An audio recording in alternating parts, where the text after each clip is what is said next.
The writing was kind of on the wall of it could be outgrown at some point. We had a month and a half, 2 months to get everything done. My name is Ryan Draper. I'm the tournament director for the Waco Annual Charity Open. I came into this position several years ago. I was playing a lot of events. I was a part of the local disc golf club called the Waco Disc Golf Association. Somebody nominated me to be the president of the club. I got voted in and accepted it and started doing that and running smaller events. Became a part of the Texas State Championship. The Waco Charity Open had been all of the big tiers of event that you could be in the early 90s and 2000s. Like we were a super tour when that was a thing, and NT, and A tier lots of times. At the time that I came into being a part of it, people get burnt out running a big tournament for a long time, and it had been run by a few different people. And at the point that I came into it, it was a pretty high level B tier. Everybody kind of knew what it was. People kind of trusted me to run a larger event and a good event. Just kind of naturally helped with the Waco for a couple of years. And then the guy that was running it at that point was named Channing Quillen. And he is who moved the beneficiary for the charity from what it was before to Baylor Autism Resource Clinic. And I think he got tired of just running such a big event. And so I kind of took over in 2016, and I knew I had some connections with some guys all over the Texas area and kind of nationally just from playing events all over. It just kind of naturally happened where I took over, had those connections, knew who to talk to about kind of elevating it to something bigger than it was. My goal was always to get it back to the NT Super Tour, kind of big A tier level that it had been. So happened Steve Dodge was just starting in this new tour for the professionals. Nobody really knew much about it at that time. Everybody kind of knew that he was planning something really big. Steve Dodge is kind of known for doing big things, and he was genuinely like a disc golf maverick at that point. I thought it was a good idea to reach out to him and see what we could do. He actually flew in to the Waco like 2 weeks later. Came and we had a long discussion, and he came and looked at the property of the Beast and saw the bridge that we have the party on and just kind of felt the vibe of Waco. And he said, yeah, man, this would be a great event. We can do big things here. That's how we got on the Disc Golf Pro Tour. In the early days, it was Steve and like two other guys, and then the tournament director and whatever staff they had making that whole thing happen. I mean, I remember seeing Steve filming a couple of times. If somebody was sick or somebody was late or whatever, I mean, everybody picked up the slack, and it was a really cool thing to see so few people making this big thing happen. To the players and to the spectators and all the fans at home, it looked like a big, huge deal, like a big event. With all this staff and all these cameras and all this media, I mean, it was like five guys. To see it go from that to what it is now, where there is a big staff and several different media teams that work in tandem, and pretty cool to see where it is now from where it began. I think this is our 8th year on the Pro Tour. We're excited to be a part of it. We did get bumped up to an Elite Plus this year, and we're super proud of that. And we just hope to keep growing and keep being a part of the relevant disc golf scene. We started having talks about an Elite Plus a couple of years ago. Elite Plus wasn't really possible, I don't think, with just the Beast. Everybody loves the Beast. The Beast is a great course. It's a nice technical course. It's got park style and then technical wood style. But having 4 rounds, which is part of Elite Plus, you need to have 4 rounds. It just didn't make sense to have 4 rounds here. We had been talking about having another course anyway, regardless of whether we got on the Elite Plus or not, just because we kind of want to save the Beast. I don't want to make it sound too dramatic. The Beast is still a great course. It's not going anywhere. It was never in danger of going anywhere, but it's a shorter course on tour. The writing was kind of on the wall of it could be outgrown at some point. I'm not saying that it is now or anything like that, but we just want to be sure that we future-proof the event as a whole, but also this course. We love this course, and everybody loves this course. The locals love this course, and we want to make sure that we provide an avenue for this course to stay here and be what it is. We don't want to have to change it. We honestly don't have much room to change it, even if we wanted to. There's not really much of a way to lengthen it. It just made sense to have something else to kind of bolster this course and make it so that this course still makes sense, that this isn't the only thing, and so that if it gets outgrown, we're just boned, I guess. Whether it's the lake or something else, our goal is for this to always be a thing. Even 10 years in the future, we want to try to make a way for the Beast. It seems to me the best way to do that is to have something else that complements it, something longer. We would like to keep the kind of Waco vibe where we have some technicality to the course no matter where it's at. Our goal is to, even if it's at the golf course, to make it not feel like a golf course. We want it to feel like there's technicality to that, but it has to be longer. We don't want to make just wide open bomber holes and make it longer just to say it's longer. We definitely want to add some technicality to that, but that's a process for sure, and we're going to get there.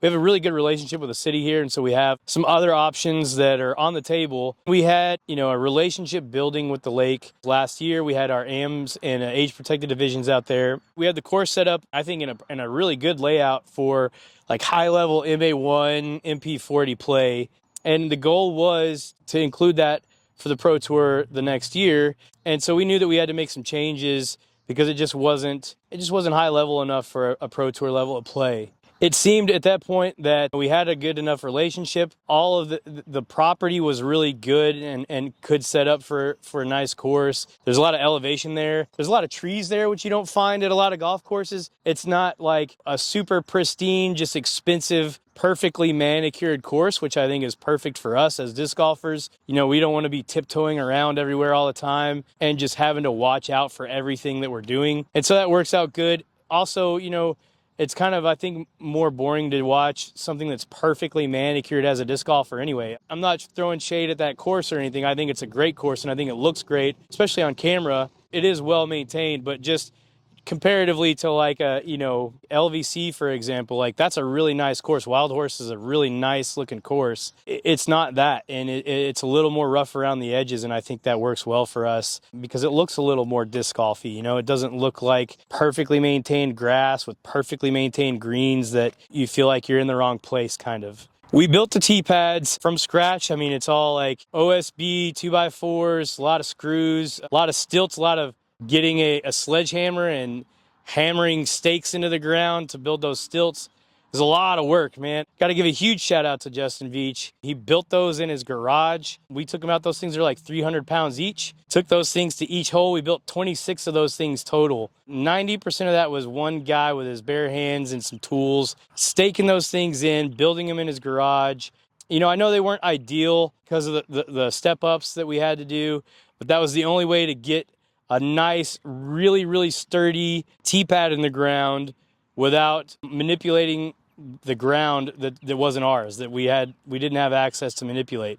Questionable, more than enough run up for some of the shots, but some of the players that need the long run up, or actually, that's part of their game, they'll have to adapt a little bit this weekend on those tee pads. The first year in the relationship as we move forward into having an event there at Lake Waco. So I think we need to lay a foundation with the ownership, show them what disc golf is all about, and really get them to open their eyes and allow us to come dig into their land a little bit and actually have a more of a permanent style course. So it's not necessarily something ideal. However, we've had courses like Glendevere and Stockton for OTB Open and the Portland Open that when we're working with golf courses, we're really trying to show them and kind of tug at their strings, have them, and really just be able to provide them a show. So hopefully this weekend they realize that, there is a long partnership and there's value in us being here, and they start allowing us to chip away at their dirt and, make our pads a little bit smoother and not too much of a run up and stuff. But when we can get that green light, we hope to ASAP. Beth at 69. I just told myself, you got to will this one in there. Whatever you have, just will it in there. This man is unbelievable. This is what athletes live for. This is the moment.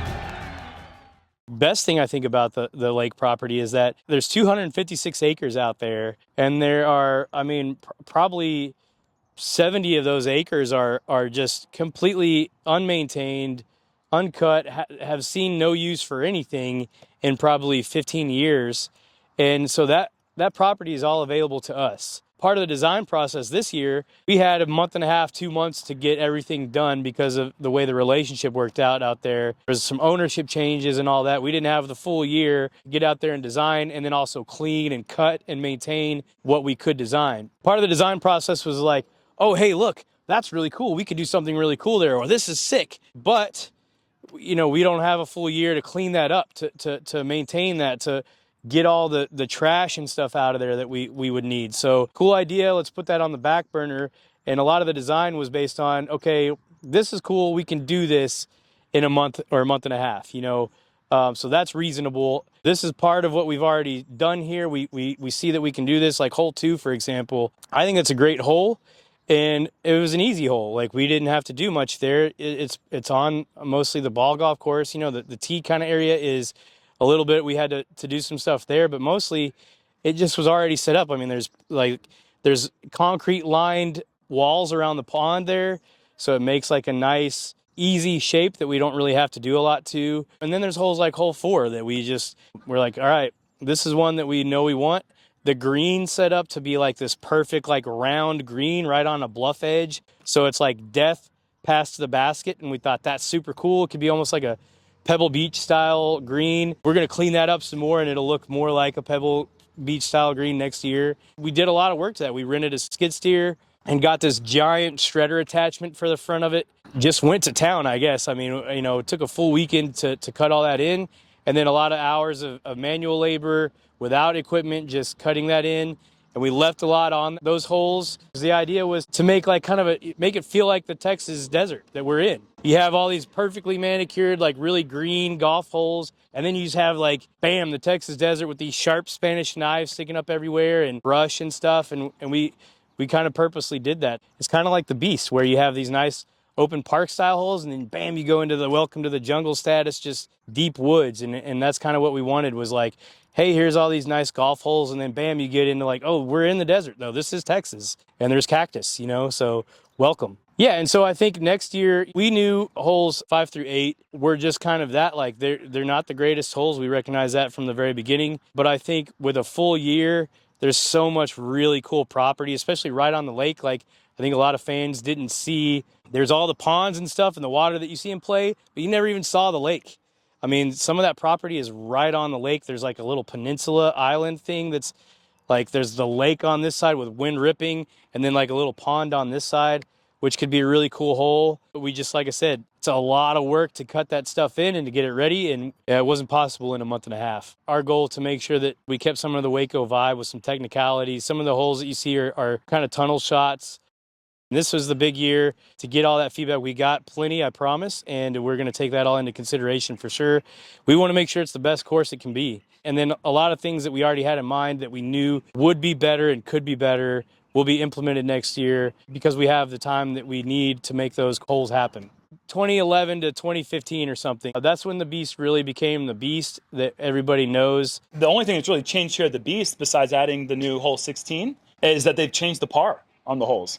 The rough is still the rough. The placement shots are still in the same spot, and I still really enjoy the course. If you get 9 holes and you start feeling good about yourself, feeling like you know how to play disc golf and you're pretty good at the game, and then you go straight from that into like the deep, dark jungle, the game takes a turn. I'll say that whenever you get off a hole 9. So we just think that's a really cool like juxtaposition of like, hey, friendly birds chirping, skies open and sun shining, and then bam, you're in the jungle, baby. First event, I think, was in the early 90s, and this course didn't exist then. So the Waco Annual Charity Open used to be held at Cameron Park. This course itself has actually seen 2 different changes, and the last change was a pretty major one.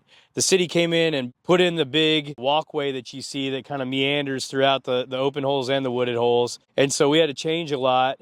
You could almost call it a full redesign at that point. Pretty much stayed the same since then. We've lengthened a couple of holes. We put in some FPO pads. Just recently this year, we took out hole 15. The main reason we did that was because there's a road that kind of goes down the middle of the entire course on the front side. Hole 15 and hole 18 are right next to each other. You can't really probably tell by watching it on camera, but when you're here in person, you can see that there's this road that goes right in between 15 and 18.